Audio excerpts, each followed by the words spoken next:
네, 수업 시작하도록 하겠습니다. 오늘은 2-1-2 노동자의 역할과 직업 선택 보도록 하겠습니다.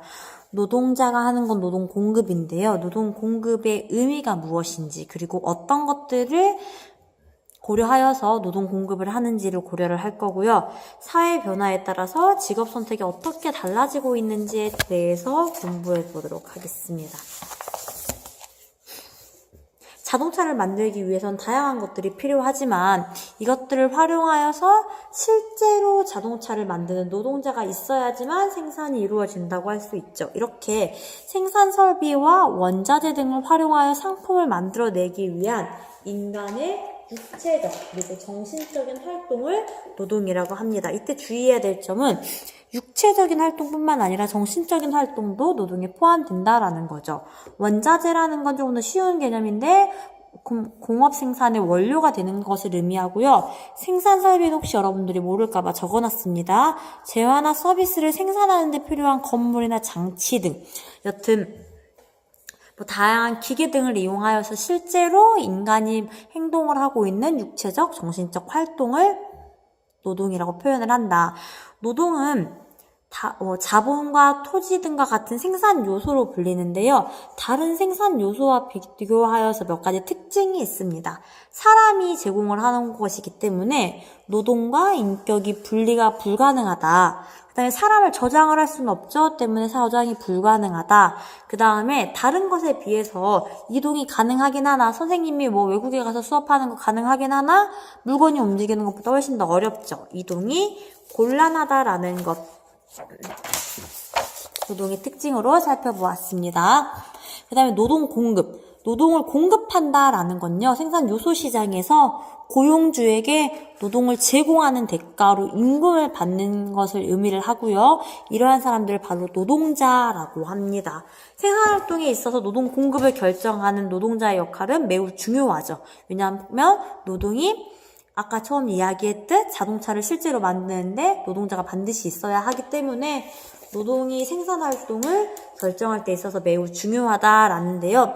노동 공급을 할 때 사람들은 무엇을 고려하냐 보니까 개인이 돈이 얼마나 있느냐 그리고 내가 얼만큼 돈을 쓰느냐 그리고 나의 여가가 어떠냐 등을 고려하여서 노동 공급 요소를 고려를 하는데 사람들은 대부분 많은 돈을 받을 수 있는 직종을 선택을 하려고 하죠. 왜냐하면 돈을 많이 받게 되면 가게가 추가로 소비할 수 있는 재화나 서비스의 양이 많아지기 때문인데 이것 말고도 특히 여가의 가치와 소득의 가치를 비교하여서 사람들의 노동의 공급을 정도를 결정을 해요.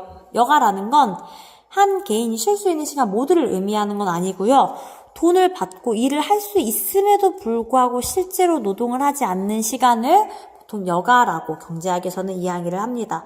이런 식으로 개인의 소득과 소비와 여가 등을 고려하여서 개인의 노동 결정이 이루어진다면 개인의 노동 공급의 양이 이루어진다면 사회의 노동 공급은 그렇지 않아요. 개개인의 합이기 때문에 개인인 소득 또는 소비 또는 여가 이외에도 인구의 규모와 구조가 어떠느냐 그러니까 젊은 사람들이 많냐 노인이 많냐 일할 사람이 많냐 이런 것들 구조라고 생각하시면 되고요. 사람의 숫자가 얼마큼 많냐 인구의 규모 생각하시면 됩니다. 그리고 경제활동 참가율 얼마나 많은 사람들이 실제로 경제활동에 참가하고 있느냐도 중요하고요. 그다음에 임금 수준이 어떻게 변화하고 있는지 그다음에 같은 일을 하더라도 질에 따라서 할 수 있는 양이 다르기 때문에 노동력의 질, 그리고 이를 통한 성취 욕구 도달 정도 등과 같이 다양한 요인이 사회 전체 노동 공급의 결정 요인으로 작용을 하게 됩니다. 여기 보시면 우리나라의 생산 가능 인구, 저출산 고령화 현상으로 인해서 생산 가능 인구가 계속 감소하고 있다. 이러면 개개인의 노동의 공급의 양이 동일하다면 아마 사회 전체적으로 노동 공급의 양은 줄을 것이고요. 그다음에 여기 그래프 보시면 경제활동 참가율과 경제활동 인구인데 이거 작년에 여러분들이 배웠을 것입니다.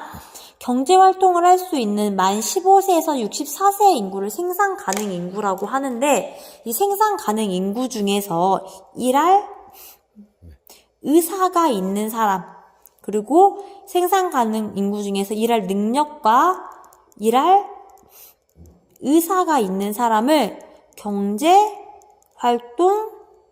인구라고 해요. 15세 이상의 인구 가운데, 생산 가능 인구 가운데 일할 능력과 의사가 있는 사람들을 경제활동 인구라고 하는데, 여기 보시면 경제활동 인구도 이렇게 늘어나다가 줄어드는 모습을 보일 수 있죠. 그리고 실제로 생산 가능 인구 중에서 일할 의사가 있고 일할 능력이 있는 경제활동 인구의 비율이 얼마냐를 보니까 그걸 보면 경제활동 참가율이라고 하는데, 경제활동 참가율이 대략 한 60% 사이에서 머물고 있습니다. 경제활동 참가율이 감소한다면 사회 전체적인 노동 공급의 양이 줄어드는 것은 당연한 이야기겠죠.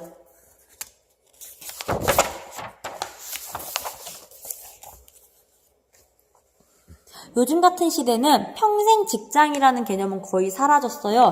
대신 어떤 일을 하느냐가 중요하게 되면서 직업의 선택이 인생에서 매우 중요한 요소로 하나로 등장을 하게 됩니다.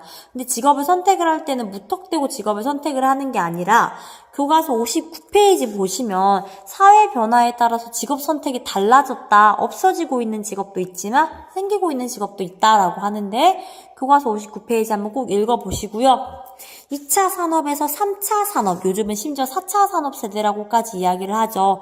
3차 산업 중심으로 산업 구조가 변화함에 따라서 3차 산업의 종사자가 다수를 차지하고 있습니다.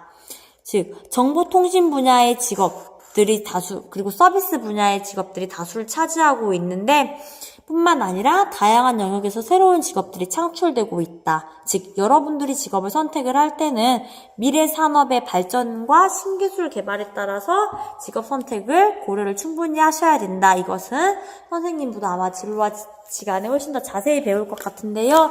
여기 보시면 그래프를 실제로 보시면 1980년대와 20년대 비추어 봤을 때 농업의 비중은 확 줄고 있고, 광공업의 비율도 줄고 있는 반면에 기타 서비스업의 비중이 이렇게 증가하고 있는 모습을 알 수 있습니다. 여기까지 수업하겠습니다.